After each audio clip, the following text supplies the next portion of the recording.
Yo, what up, dogs? I watched Peter Pan and Wendy, so you don't have to. And I'm going to be honest with you, I watched it on Tuesday, and I wasn't going to review it. I'm like, nah, we don't need to talk about this film. But then I started thinking about it, going, I actually don't remember anything about this movie. I watched it, but I forgot all about it. And then I was like, hey, wait a minute, we got some time.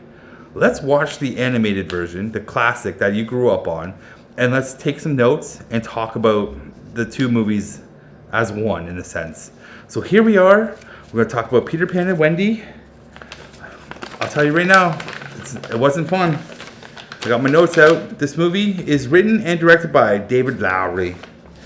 And so after watching the animated original, and this one, I have some notes. I got a bunch of notes. And I'm just going to come off the top right off the way, say, like, this movie just felt so bland, so boring, so lack of charisma. The cool factor is not there. It's missing a certain something that I just can't really put my finger on it. It's missing like a fantasy. It's missing something that makes me go, oh, I'm glad we made a real life action version of this movie when we have a perfectly good cartoon version over here. However, I will say that the perfectly good cartoon version does have some problematic content in it. Sure, we can say that. It was a different time, different generation, and they didn't really care too much about the indigenous population. And as myself, being part indigenous and English, I never thought about that when I was a kid. Not once. Not once did I ever think was that bad representation. I was so into Peter Pan with his little freaking ears and his little sword beating up Captain Hook. I never once thought about, hey, that's making my people look bad and or myself look bad. Never once thought of that as a kid. I just wanted to be Peter Pan. I wanted to be in Neverland. But fast forward to this one. Nothing about this movie excites me at all. I don't even want to be this Peter Pan. Like, if I was a young Brett sitting there watching this movie, you'd be like, nah, I'm cool, man. I don't want to be a Peter Pan. Maybe I'd want to be a Tiger Lily. But I definitely don't want to be a Peter Pan because he's boring. Big boring. Compared to the cartoon version, where he's very full of life, very animated, very over-exaggerated, like, get up and go, let's do this. Like, you just kind of fall in love with that Peter Pan. And this Peter Pan is just like, hey, what up, guys? How you guys doing? Like, just make him just emo Peter Pan. Like, oh, what up? How you guys doing out there today? You guys want to come to Neverland or something like that? You want to come fly with me? I got this pixie over here. She can just sprinkle some dust on you and we can get flying. You know what I'm saying? And then we have... Sorry about that. We have Wendy. Hold on here. I forgot to mention Peter Pan's actor's name. His name is Alexander Molony. I've never seen him in anything else other than this. So, hey, good luck out there, kid. The Wendy is played by Ever Anderson. And she's very angsty and moody and doesn't want to listen to her parents and doesn't want to do what her parents say or give her like suggestions. She wants to run away, so to speak. She looks at Neverland as more of an escape from the current reality that she's in to go somewhere far, far away from her parents. And in the cartoon itself, Wendy's not really like that. She understands her role in the house and her role in the community, so to speak, of that house, of like looking after her boys. And she knows that she is growing up. It is addressed in the movie itself, the animated movie itself. And I feel like she's kind of like, one part of her is like, I don't want to do that yet because I still like hanging out with my boys, my brothers, you know? And she knows like eventually she's going to have to go down this route. But she doesn't ever feel like when she goes to Neverland as this is it, I'm never coming back here. Because when she talks about it, she's like, oh, I'll come back someday. I'm just going to visit Neverland. You know what I'm saying? So very two different types of Wendy's. The Wendy that we have over here, angsty, she could do it all, girl boss, all that fun stuff. And at times she just becomes annoying too. Like, she's just like, whatever, what are we doing here? You know what I'm saying? And like the introduction to Neverland with the Lost Boys, with her brothers, Wendy and Peter Pan, is like the most like uncool, uninspired thing I've ever seen. Like, they just fly into what looks like maybe like the shores of Ireland. When I vision Neverland, I expect like multiple suns and clouds and beautiful rainbows and spirits and entities and ghosts and cool trees that talk to you and big Mother Nature things and animals everywhere. Like, I expect such a fantasy element of my reality that I can't even comprehend, that it can only be seen in this beautiful landscape of CGI art. We don't get any of that. You're literally just hanging out on the side of Ireland, like I said. You're just on the shores of Ireland, floating around. There's a cool pirate ship. It looks like they got it from Pirate of the Caribbean. And, like, that's cool and all. But, like, a lot of the sets in this movie, it kind of felt like they weren't there. There's a lot of weird CGI in this film, especially when it comes to shadows.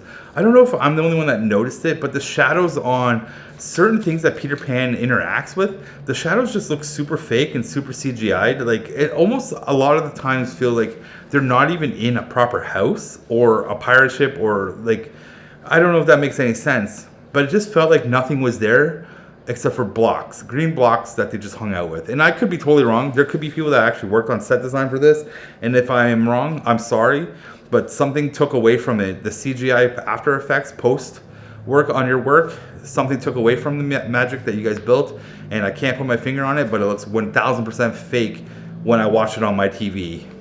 And also, I would like to point out, everything looks muddy, dark, lifeless, muck, everything. Nothing looks bright and vibrant.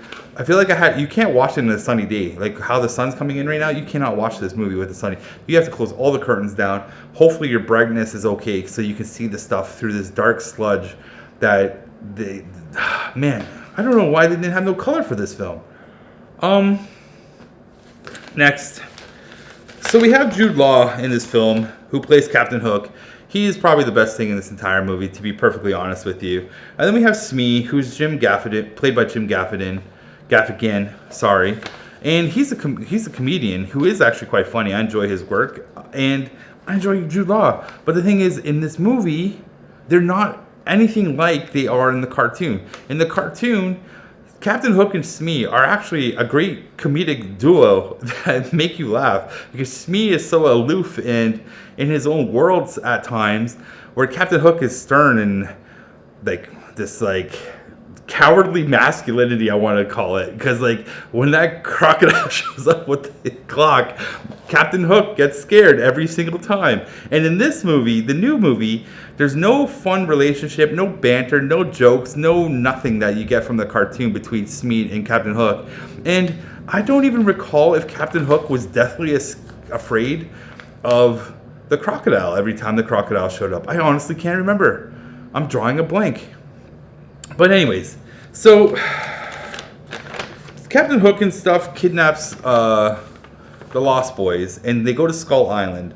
Or, yeah, Skull Island, I think it is. Whatever, it doesn't matter. Skull Cave, whatever it is. Whatever it is, it's in the side of a mountain, and I'll be honest with you, it doesn't even look like a skull. Like a missed opportunity on the team there. Like, why is this not a skull? It's called Skull Mountain. Make it look like a cool skull. Anyways, they go in there. Peter Pan rescues them, but it's nowhere near as cool as how it's done in the cartoon movie. But Peter Pan shows up. He's dressed as a pirate. He rescues the Lost Boys. Yeah, there's a fight scene. The fight scene was horribly choreographed. And also, man, I forgot about the introductions to the Lost Boys. I skipped a whole bunch of steps. It don't matter, man. It really doesn't matter. It don't matter. There's a scene where in the cartoon movie, Peter Pan and everyone is like looking over Neverland. He's pointing stuff out, and the pirates see him. He's like, "Let's shoot our cannonballs over there." And so they start to shoot at him. And Peter Pan's like, "Yo, hey dogs, go take cover. Go down here. Blah blah blah. I'm gonna go do my thing. I'm gonna save you guys." He does all that. And in the new movie, they get blasted by a cannibal, like right full force. Everyone lives. And that's how Wendy beats the Lost Boys. And whatever. And Tiger Lily. I totally missed all that. And Tiger Lily is played by Alyssa Wapanatâhk. I cannot pronounce her last name. I am very sorry about that. So Tiger Lily hangs out with the Lost Boys. And she's like cool. She knows how to fight. And I actually like her as a fighter and stuff. And whenever she's on screen fighting, I like her little theme music that they play with some nice indigenous vocals in the back and stuff. That's cool. For me, that's cool. I like seeing her one-shot everybody. I don't care. As long as there's someone cool. Just give me someone cool in this movie. And it happened to be Tiger Lily, who hangs out with the Lost Boys, which is a group of boys and girls. And yeah, they're just a crew. They could have just called them the crew, the Lost Crew. I don't know. Anyways, I'm jumping all over the place, man. Captain Hook was cool. Like, his story was cool. I really liked the element. There's like one cool element in this whole thing where Captain Hook is like, we used to be friends, him and Peter Pan. We used to be boys. All I wanted was my mother, and you hated me for that, and you kicked me out of Neverland. And like, we don't really get to see much about it, but that's such a cool concept, a cool story arc that they could have went with. And you know what's really silly? It's like, Captain Hook is trying to find where Peter Pan's lair is, right, with the Lost Boys. And then we find out later on that Captain Hook actually used to live in the lair, and he can't find the lair because why? I don't know. Maybe when you're an adult you forget things. That is true, actually. I do forget things as an adult. So maybe that was why he couldn't find it anymore. I had to do a little thinking there. Anyways, I'm done with talking about this movie. Watch it if you want to. If you have watched it, leave a comment below. You know what, before I go though? Before I go, you know what? Okay, I forgot to talk about Tinkerbell. Tinkerbell is played by, hold on, I'm gonna make this quick. Tinkerbell is played by Yara Shahidi. She's fine. The only thing that's missing with her compared to the cartoon version is the cartoon version really hates Wendy. She's very vengeful, very mean-spirited, and she causes a lot of chaos in Peter Pan's life and Wendy's life, but she gets retribution at the end for saving Peter Pan's life in the cartoon. And in this one, not really. She helps Wendy instead and gives her powers to Wendy, and the boys and everybody can do their magic and fight on the pirate ship at the end. That's it. The only downside to Tinkerbell was she wasn't really bright on the screen, which kind of sucks when the rest of the world around her is just a mud. So they could have just twinked her up a little bit just to make her pop more. And what else then? Okay, last thing. It's probably my favorite thing about Peter Pan that is not in this movie. So I love Peter Pan that fights with a tiny sword. There's something about it that makes me laugh every single time where he's fighting Captain Hook. He has his little dagger, his little dirk, and he's flying all over the place, and he's bing, bing, bing, bing. I love it every single time. It's such a cute little sword. This is like this little sword, and he beats Captain Hook every single time with his little sword, and it makes me laugh. And it's such a shame that in this movie we do not have Peter Pan with a little tiny sword at all. Rest in peace, tiny sword. Anyways, that's it for me, guys. I don't want to talk about this movie anymore. I'm done. I'm not, like I said, I'm not watching. The next movie will be Guardians of the Galaxy Part 3. I'm not watching anything else until then. I'm taking a break. Anyways, thanks for watching. I hope you enjoyed this one. Whatever you do plan on watching, guys, I hope you enjoy it as much as I enjoyed Peter Pan and Wendy. If you do watch Peter Pan and Wendy, warning, put your phone away because you're definitely going to get distracted by it. Anyways, peace.